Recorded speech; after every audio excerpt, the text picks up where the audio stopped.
Hello everyone. आज हम बात करेंगे जो मे बी आप सभी ने न्यूज़ में भी देखा होगा। न्यूज़ चैनल्स पे आ रहा है, टीवी में, पेपर्स में आ रहा है। नोएडा में एक आईटी इंजीनियर जिसका नाम था युवराज मेहता, 27 इयर्स का लड़का था। ये गुड़गांव से आ रहा था, शायद 16 या 17 जनवरी की रात में, 1-1:30 बजे की बात है। और नोएडा में ये अपने घर जा रहा था। ये रहता था शायद टाटा यूरेका पार्क है, सेक्टर 150 में, नोएडा सेक्टर 150 में, ग्रेटर नोएडा में। तो ये वहाँ जा रहा था और वहाँ पे ऑब्वियसली नोएडा में, दिल्ली एनसीआर रीजन में बहुत ज़्यादा फॉग होता है विंटर सीजन में। तो ऑब्वियसली फॉग बहुत था। एंड आई डोंट नो कैसे फॉग के रीजंस के कारण, या मे बी जो भी रीजंस हो वो तो ऑब्वियसली हमको नहीं पता। वो तो सीसीटीवी वगैरह में जो भी पता चलेगा बाद में, डिटेल्ड इन्वेस्टिगेशन में वो पता चलेगा। बट अभी यही कहा जा रहा है कि फॉग के कारण गाड़ी जो है एक जाके दीवार से टकराई। ऐसे ही मतलब रोड के बाजू में बना हुआ था और वहाँ पे शायद कोई अंडर कंस्ट्रक्शन साइट थी। तो उस साइट का बहुत ज़्यादा गड्ढा, बहुत ज़्यादा मतलब होल था। आप वीडियोस वगैरह में देखोगे ऑनलाइन तो आपको पता चलेगा। मैं कुछ यहाँ पे कटिंग्स भी लगा दूंगा वीडियो में।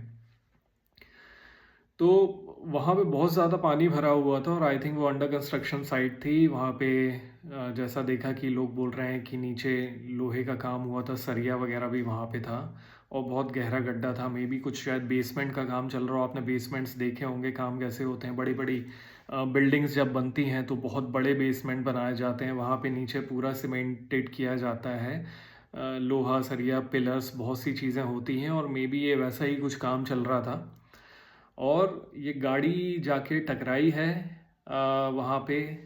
रोड के साइड में जो भी कुछ शायद लगे हुए थे, एक छोटी सी सीमेंटेड उन्होंने दीवार सी बनाई हुई थी। और आई थिंक इसमें पहले भी 2-3 हफ्ते पहले भी एक ट्रक टकरा चुका है। तो आई थिंक वो मोड़ रहा होगा या जैसा भी है, वो कुछ ऐसा पॉइंट होगा जहाँ पे बहुत एक्सीडेंट्स होते हैं ड्यू टू फॉग और वॉट एवर रीज़न। तो इसकी कार टकराई और कार जाके पानी में गिरी।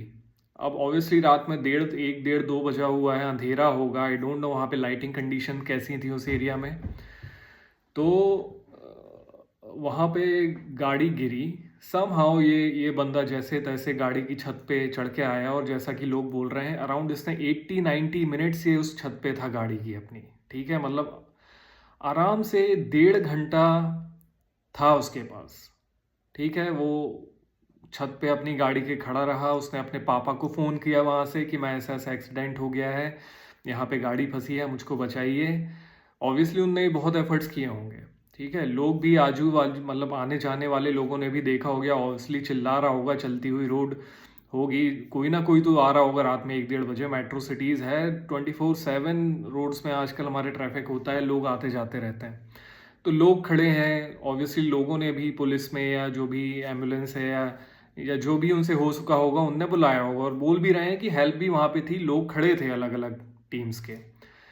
बट हर कोई उस पानी में उतरने से डर रहा था। इसके कई रीजंस हैं। ठीक है, ऑब्वियसली कोई भी बंदा एकदम से ऐसे अननोन कहीं देख रहा है कि पानी भरा है, बहुत बड़ा गड्ढा है और उसको नहीं पता यहाँ क्या हो रखा है और अंडर कंस्ट्रक्शन साइट है, तो बहुत सी चीज़ें होती हैं, डेंजर होते हैं, उसके कारण बंदे नहीं जा रहे होंगे। लेकिन जो अथॉरिटी वाले हैं, पुलिस वाले हैं, इनको क्या हो गया था, इनके पास भी कोई इक्विपमेंट नहीं था।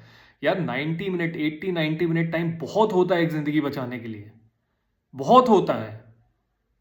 और उसमें भी अगर ये नोएडा अथॉरिटी वाले, पुलिस वाले नहीं कर पाए तो मतलब थूको इनके मुंह पे, साली लानत है तुम्हारे ऊपर, गधे के बच्चों।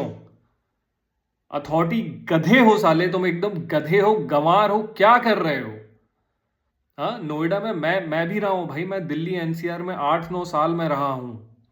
ठीक है, और नोएडा में जिस तरह से एकदम रैपिड डेवलपमेंट हुआ है, बहुत सबको पता है वहाँ पे। ठीक है, और मेरे तो एक्सपीरियंस है भाई, नोएडा अथॉरिटी मतलब क्या बोलूँ, मतलब रियल एस्टेट वैसे ही इंडिया में बहुत ज़्यादा करप्ट है और उसमें शायद टॉप पे होगा नोएडा अथॉरिटी।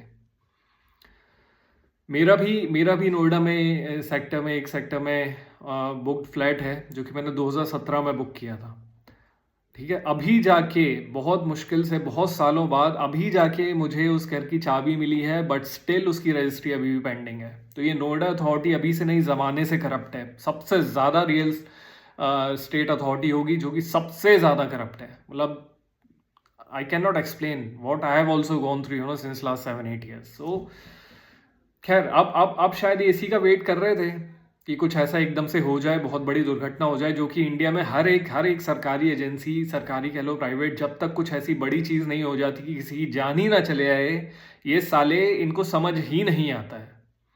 हाँ, आप कोई इक्विपमेंट नहीं रखते हो यार, सिटी के बीच में 50 लोग रहते हैं, सारी प्रॉब्लम्स होती रहती हैं आपके पुलिस के पास, या कोई ऐसा रेस्क्यू टीम नहीं है जिसके पास एक लैडर हो या कुछ भी यार, जो भी बचाने के लिए इक्विपमेंट रखते हैं, या गोताखोर हो, जो भी हो, कुछ नहीं है आपके पास यार। 1.5 घंटा बहुत टाइम होता है, किसी को भी बचाया जा सकता था, बट नहीं, पता नहीं है क्या कर रहे थे।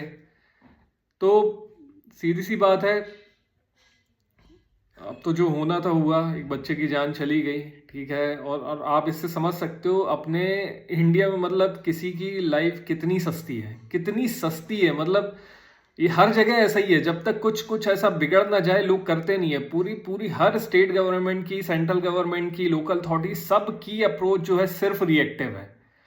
किसी भी चीज़ में प्रोएक्टिव होना ही नहीं चाहते, हर जगह रिएक्टिव है। ना जाने कितने ऐसे इंसिडेंट देखे हैं कि जब कुछ बड़ी चीज़ हो गई तभी रिएक्शन में आ जाएंगे, जैसे तैसे मामले को निपटाएंगे, खत्म। लेकिन क्या है परमानेंट सॉल्यूशन? इतना हम टैक्स भरते हैं, एक बच्चे की जान 90 मिनट उसने वेट किया, लेकिन तो भी नहीं बच पाया बेचारा। क्या सोच रहे होंगे लोग, उसके माँ बाप क्या गुजर रही होगी उन पे, आप सोचो, आप इमेजिन करो, आप सोच भी नहीं सकते। हाँ, हम टैक्स देते हैं, दुनिया में बहुत बहुत टैक्स देते हैं, हम भी यहाँ पर यार बड़े 30% 35% तक टैक्स है। उसके बाद हर चीज़ में टैक्स दिए जा रहे हैं, हमको रिटर्न में मिल क्या रहा है? घंटा मिल रहा है, कुछ नहीं मिल रहा है।